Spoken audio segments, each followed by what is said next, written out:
All right, my friends, so 20 years ago today in Cave Creek, Arizona, my wife and I got married.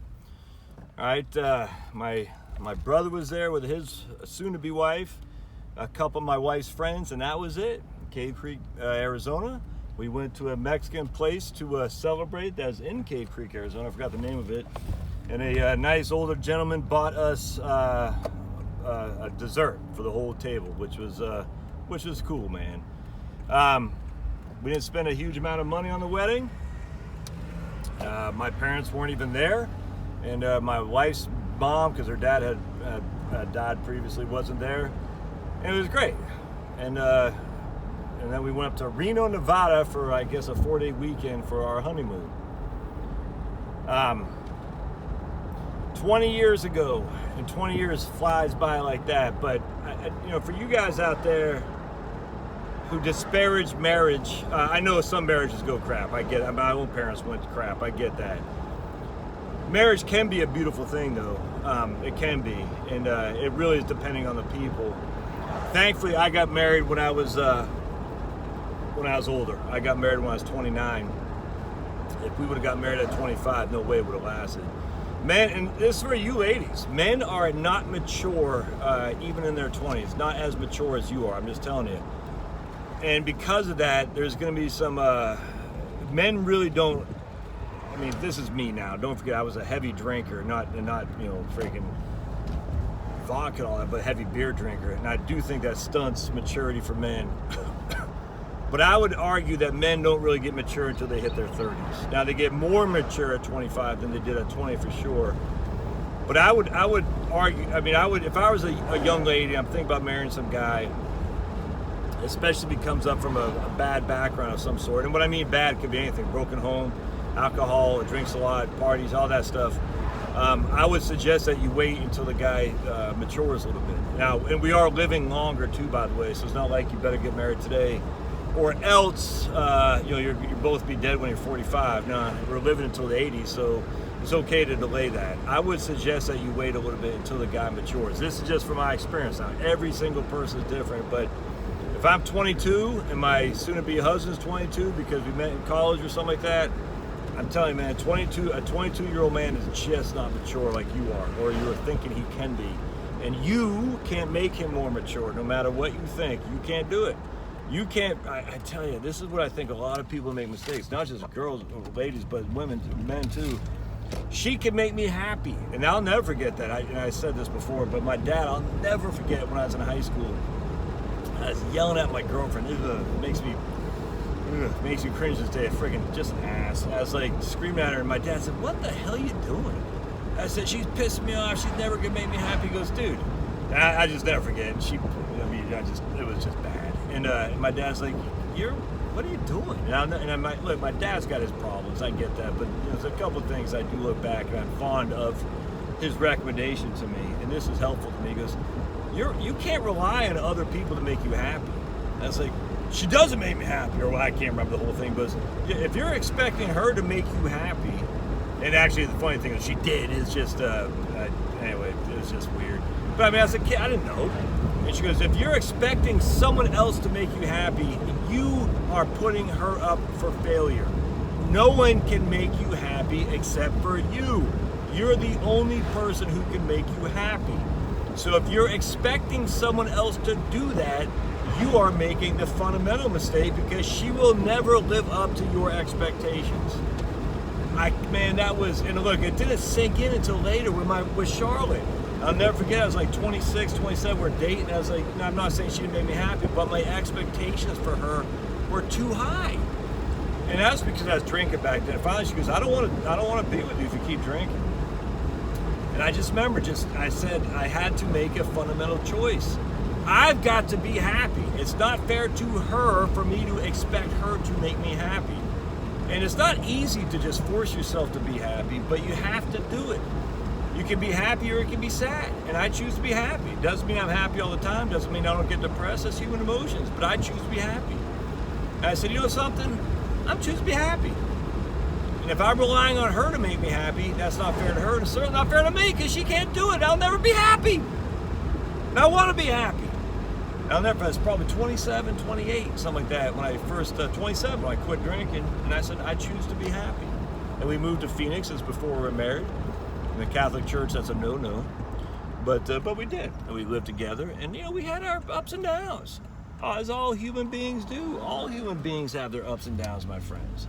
No one's perfect in this world, and because no one's perfect, you're always going to have points of contention. As other human beings, you do.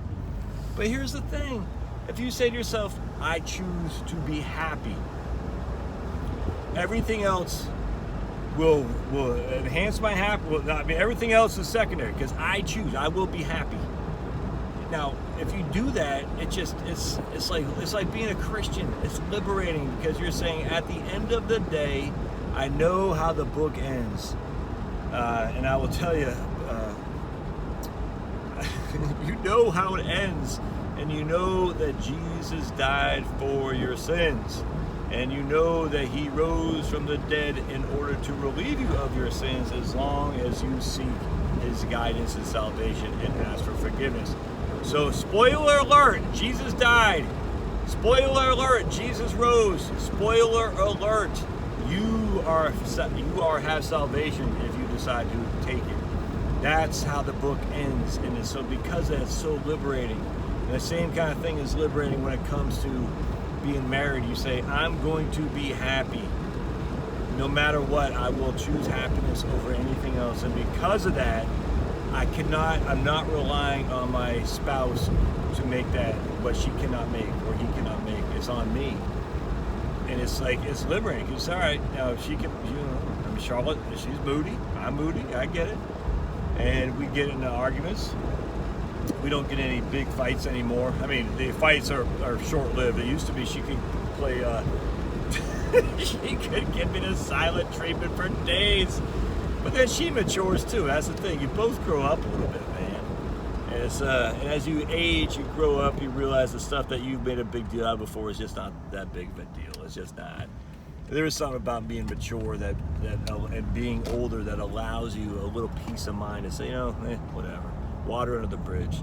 Some of Charlotte's peccadillos bother me, but I'm like, it is what it is. And some of my things bother her, but she's more boisterous to let me know that it does bother her.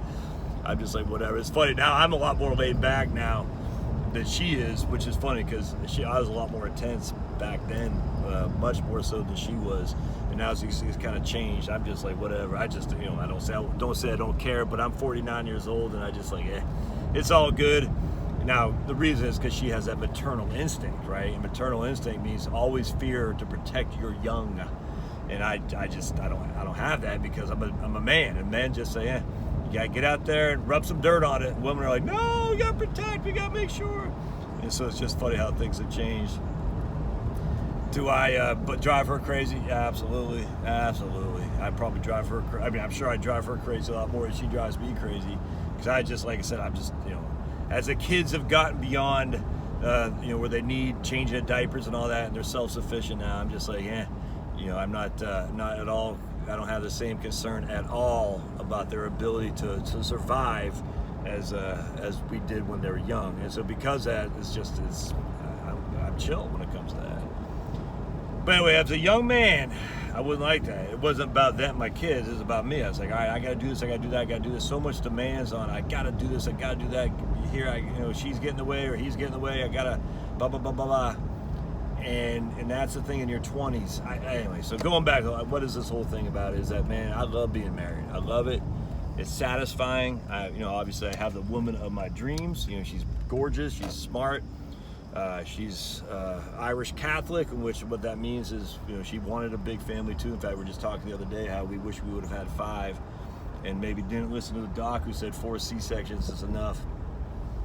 And that's music to my ears. That's exactly the kind of woman I always want to marry. I always envision. She comes from poverty background, so she's not fearful of needing to be rich, right?